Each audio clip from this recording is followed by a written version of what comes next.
Hi guys, I am dear ex Asfal Patel and welcome back to our YouTube channel Pharma cure.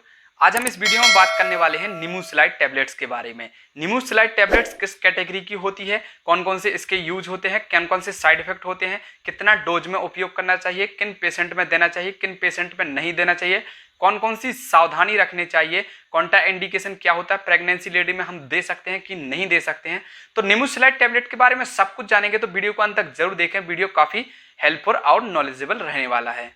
तो सबसे पहले निमूसलाइड tablets के बारे में बेसिक जान लेते हैं कि निमूसलाइड किस कैटेगरी की ड्रग होती है।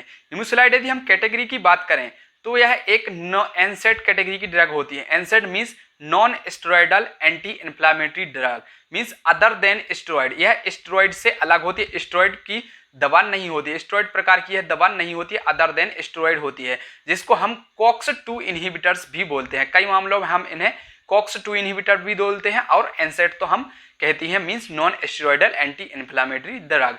यदि हम इसके बेसिक यूज की बात करें तो यह दो प्रकार से बेसिकली यूज में आती है। एक तो पहला तो आती है कि यह पेन को कम करती है, और कई मामलों में, कुछ मामलों में मींस कुछ छोटे से सोने से मामले में यदि हम बात करें तो यह पैरासीटामोल की तरह वर्क भी करती है, लाइक यह फीवर को भी कम करती है। तो दो प्रकार के एक्शन हम मान के चलते हैं बेसिक यदि इसके, एंटी एनाल्जेसिक और एंटी पायरेटिक इफेक्ट। मतलब यह दर्द को कम करने में उपयोग की जाती है और साथ ही साथ बुखार को भी कम कर सकती है। नेक्स्ट अब हम बात करते हैं इसके उपयोग के बारे में, कौन कौन सी बीमारियों में यह दवा उपयोग की जाती है। तो फर्स्टली होती है दर्द में। दर्द, आप कोई भी प्रकार का दर्द हो सकता है, आपकी बॉडी से, आपकी शरीर में किसी भी प्रकार का दर्द हो सकता है, सचेत समझ लीजिए सिर दर्द, बदन दर्द, हाथ पैर दर्द, जोड़ों का दर्द, ऑस्टियोपोरोसिस, गाउट का दर्द, और जो भी घुटनों में जो दर्द होता है, मसल्स का जो दर्द होता है, इन सभी दर्द में यह उपयोग की जाती है। बुखार, दांतों का दर्द, माइग्रेन, ऑर्थियो आर्थराइटिस, आर्थराइट की वजह से भी कई बार घुटनों में पेन होता है, तो इसमें भी यह दवा बहुत अच्छी तरीके से काम कर जाती है।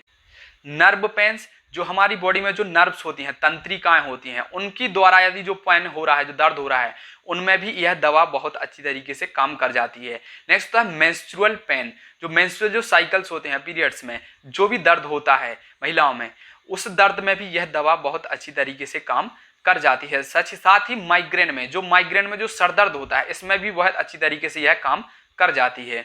साथ ही साथ शरीर में मसल्स पेन, मसल क्रैम्प्स की वजह से, चोट मोट की वजह से जो भी दर्द होता है, इन सभी प्रकार के दर्द में यह बहुत अच्छी तरीके से काम कर जाती है। और जो आपके जो मुंह में जो दांत होते हैं, जो दाढ़ होती है, उसमें जो दर्द होता है, उसमें भी बहुत अच्छी तरीके से यह काम कर जाती है।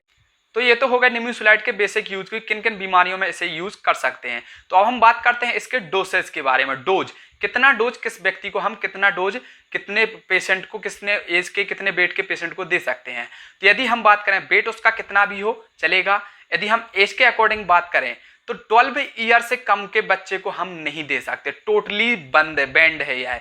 मींस 12 साल से कम उम्र के बच्चों को, या किसी प्रकार के कोई भी हो, 12 साल से कम उम्र के बच्चों को हम यह दवा नहीं दे सकते। 12 साल से ऊपर वाले व्यक्ति को ही हम दवा दे सकते हैं। यदि 12 साल से नीचे के बच्चे को यह दवा देनी है तो हमें एक वेल क्वालिफाइड डॉक्टर की सलाह लेनी जरूरी होगी। तो हम इस वीडियो में सलाह नहीं देंगे कि 12 साल से कम बच्चे को आप दवा दें। तो आपके लिए यह डिस्क्लेमर ही समझ लीजिए इसको कि 12 साल से कम बच्चे को आपको यह दवा नहीं देना चाहिए। यदि जरूरत पड़ रही है यह दवा देने की तो उसे वेल क्वालिफाइड डॉक्टर ही प्रिस्क्राइब कर सकता है, वेल क्वालिफाइड डॉक्टर ही लिख सकता है। इसे वेल क्वालिफाइड डॉक्टर की सलाह लेना बहुत ही आवश्यक होगी। तो सबसे पहले हम बात कर लेते हैं एडल्ट में। यदि हमें एडल्ट में इस दवा को देना होगा तो 100 mg आप दे सकते हैं, उसे दिन में 2 बार यह दवा दे सकते हैं, कोई भी प्रॉब्लम नहीं है। मींस एडल्ट में आप 100 mg दिन में 2 बार दे सकते हैं।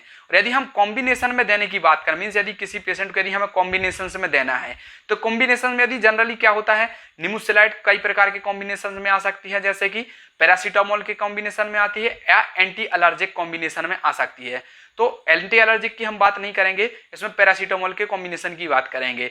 तो पैरासीटामोल के कॉम्बिनेशन में यदि हमें देना है तो 100 mg निमूसलाइड और 325 mg पैरासीटामोल आप उसको दिन में 2 बार दे सकते हैं। किसी भी प्रकार के एडल्ट पेशेंट में आप 100 mg निमूसलाइड और 325 mg पैरासीटामोल का डोज दिन में 2 बार दे सकते हैं। खाने के बाद आप इसको देना होगा। तो ये तो हो गए डोज की बात। अब हम बात करते हैं इसके कॉम्बिनेशंस की, किस प्रकार के कॉम्बिनेशंस में आ सकती है। तो जनरली यदि हम बात करें तो दो ही प्रकार के कॉम्बिनेशन में आती है, जिसमें होता है निमोसिलाइड और पैरासीटामोल। जनरली ज्यादातर मामलों में यही कॉम्बिनेशंस मार्केट में आता है। अब इसके प्रकार के डिफरेंट टाइप्स के ब्रांड हो सकते हैं, जैसे कि नो दर्द, जो कि एक फेमस ब्रांड है। आपने अक्सर आपके कानों तक यह जो ब्रांड नेम है यह कहीं ना कहीं से आपके माइंड में पहुंच ही गया होगा। नो दर्द नाम से टेबलेट मार्केट में आता है, जिसमें पैरासीटामोल होता है और निमोसिलाइड होता है। और निमसेड भी काफी फेमस ब्रांड है, जिसकी टेबलेट्स मार्केट में आती हैं। तो नो दर्द और निमसेड जैसे कई प्रकार के ब्रांड्स मार्केट में आते हैं, वह आप सर्च कर सकते हैं, गूगल की सहायता से आप सर्च कर सकते हैं कि किस प्रकार के ब्रांड नेम में मार्केट में आती हैं। लेकिन यदि हम कॉम्बिनेशन की बात करें तो जनरली एक ही कॉम्बिनेशन ज्यादातर मामलों में आता है, निमोसिलाइड होता है और पैरासीटामोल होता है, जिसमें से फेमस ब्रांड होते हैं नो दर्द, निमसेड और निमूपेरा। यह जो ब्रांड नेम्स होते हैं मार्केट में इजिली मिल जाते हैं। अब हम बात करते हैं इसके साइड इफेक्ट के बारे में, कौन कौन से साइड इफेक्ट इस दवा के द्वारा हो सकते हैं। देखिए, दवा कोई भी प्रकार की हो, वह यदि कोई बेनिफिशियल इफेक्ट देती है तो उसके साथ ही कोई साइड इफेक्ट भी देती है। इसी प्रकार से निमोसिलाइड का भी बहुत से साइड इफेक्ट हो सकते हैं, और बहुत ही डेंजरस साइड इफेक्ट है। मैं आपको आगे बताऊंगा, बहुत ही इसके डेंजरस साइड इफेक्ट हैं, जिसकी वजह से यह कई जगहों पर, कई देशों में बैंड भी है। मैं तो ये भी कहता हूं कि इंडिया में भी बैंड है, लेकिन धड़ल्ले से चल रही है, क्योंकि भाई इंडिया है, कुछ भी चलता है। इंडिया में तो यदि हम कहें तो ऐसी लोग रेनिटेडिन भी बैंड हो गए, फिर भी अभी भी ऐसी लोग हर जगह पर दी जा रही है, धड़ल्ले से चल रही है। निमोसिलाइड भी बैंड है, फिर भी निमोसिलाइड चल रही है, क्योंकि यह इसके जो साइड इफेक्ट होते हैं बहुत खतरनाक साइड इफेक्ट होते हैं, जिसको मैं अभी बताने वाला हूं। देखिए, कुछ कॉमन साइड इफेक्ट होते हैं जो हर दवाओं के साथ लगभग देखने को मिल ही जाते हैं, जैसे कि उल्टी, मतली, चक्कर आना और सीने में दर्द या पेट में खराबी जैसी कोई दवाओं के जो साइड इफेक्ट होते हैं। जिनमें से निमोसिलाइड की हम बात करें तो उल्टी, मतली, चक्कर आना और सीने में दर्द।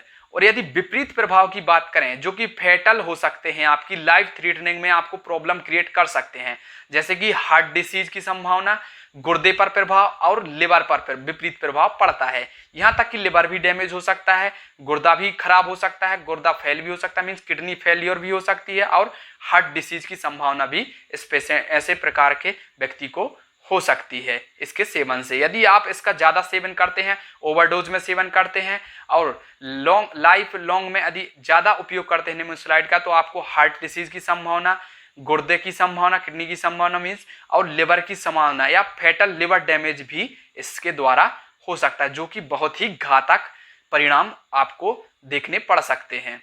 तो ये तो हो गए इसके बेसिक साइड इफेक्ट। अब हम इसके कॉन्ट्राइंडिकेशन या प्रिकॉशंस की बात कर लेते हैं कि हम किन पेशेंट में दे सकते हैं, किन पेशेंट में नहीं दे सकते हैं।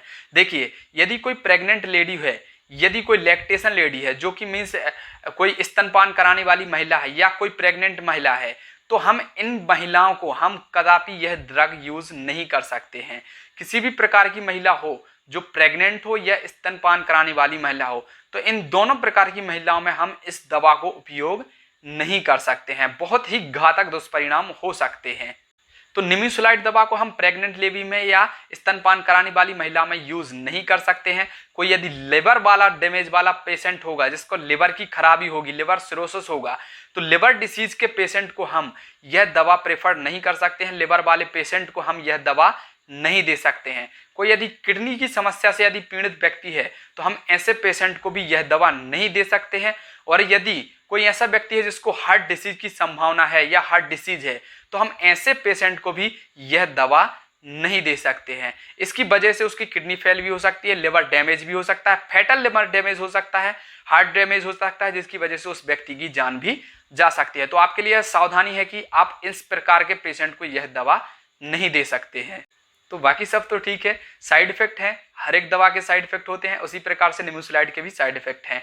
तो अब हम बात कर लेते हैं इसके मैकेनिज्म ऑफ एक्शन के बारे में, इसके कार्य करने के तरीके बारे में, यह किस प्रकार से काम करती है, किस प्रकार से दर्द को कम करती है। तो दर्द के लिए हमें थोड़ा सा बेसिक समझना पड़ेगा कि देखिए, जब भी हमारी बॉडी को कोई हार्म होता है, मीन्स चोट खरोंच लगती है, तब क्या होता है, हमारी बॉडी में प्रोस्टाग्लैंडिन होती हैं, जो प्रोस्टाग्लैंडिन की सिंथेसिस इंक्रीज हो जाती है।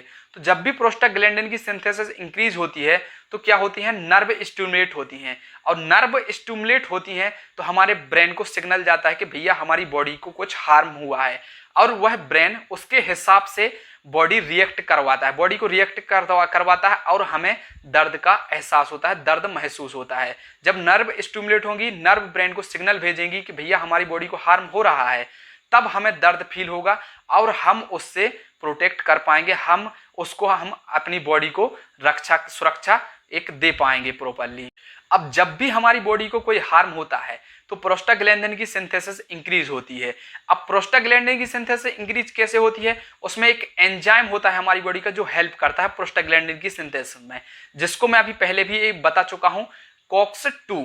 जो COX-2 एंजाइम होता है, इसकी वजह से क्या होता है, प्रोस्टाग्लैंडिन की सिंथेसिस होती है। नेक्स्ट फर्दर क्या होता है, नर्व स्टिमुलेट होती है। नर्व स्टिमुलेट होंगी तो ब्रेन को सिग्नल जाएगा कि हमारी बॉडी को कुछ हार्म हो रहा है और ब्रेन उस हिसाब से रिएक्ट करेगा और हम अपने उस हार्म जो हम भी हमारी बॉडी को जो हार्म कर रहा है उससे प्रोटेक्ट करने में हम आगे next further step by step हम उसको फॉलो करेंगे।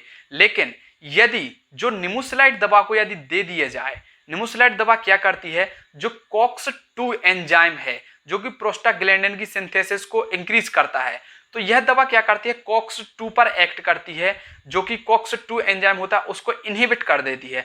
और जब COX-2 एंजाइम इनहिबिट हो जाता है तो प्रोस्टाग्लैंडिन की सिंथेसिस नहीं होगी, और प्रोस्टाग्लैंडिन की सिंथेसिस नहीं होगी तो नेक्स्ट फर्दर जो स्टेप होते हैं वह पूरी तरीके से रुक जाएंगे। COX-2 इनहिबिटर हो जाएगा और प्रोस्टाग्लैंडिन की सिंथेसिस नहीं होगी और नर्व स्टिमुलेट नहीं होंगी और ब्रेन को सिग्नल नहीं जाएगा। इस प्रकार से हमारी बॉडी में जो भी दर्द होता है वह पूरी तरीके से रुक जाएगा, दर्द पूरी तरीके से ठीक हो जाता है।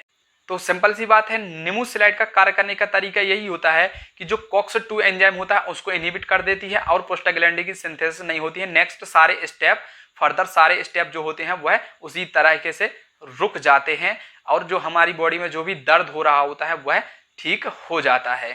तो ये थी निमुसलाइड टैबलेट्स के बारे में फुल जानकारी। आई होप कि आप समझ चुके होंगे कि निमुसलाइड ड्रग किस कैटेगरी का ड्रग होता है, किन किन बीमारियों में यूज किया जा सकता है, कौन कौन से साइड इफेक्ट होते हैं, कॉन्ट्राइंडिकेशन क्या कौन से होते हैं, सावधानी हमें क्या रखना चाहिए, किन पेशेंट में दे सकते हैं, किन को नहीं दे सकते हैं, डोज कितना देना होगा, सब कुछ आई थिंक आपको पूरी तरीके से समझ में आ चुका होगा। और आई होप कि आपको वीडियो काफी अच्छा लगा होगा और नॉलेजेबल भी रहा होगा। यदि बाकी वीडियो अच्छा लगा हो तो वीडियो को लाइक जरूर कर दें और यदि चैनल पर नए हो तो चैनल को सब्सक्राइब कर दें। चलिए मिलते हैं ऐसे ही किसी नए इंटरेस्टिंग वीडियो के साथ।